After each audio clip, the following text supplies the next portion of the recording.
Организаторы, участники и авторы фильмов фестиваля кино «Аркидок. Время наших героев». Хочу сердечно поприветствовать вас на земле Абхазии, в столице нашей страны, в городе Сухум. Сегодня особый день. День, направленный на то, чтобы люди, особенно молодые, прониклись той ситуацией, которая сегодня происходит не только в мире в целом, но в частности в России и у нас.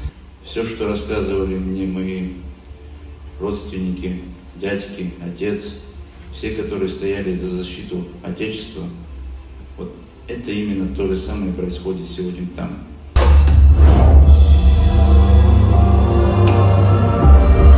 Вы спасибо.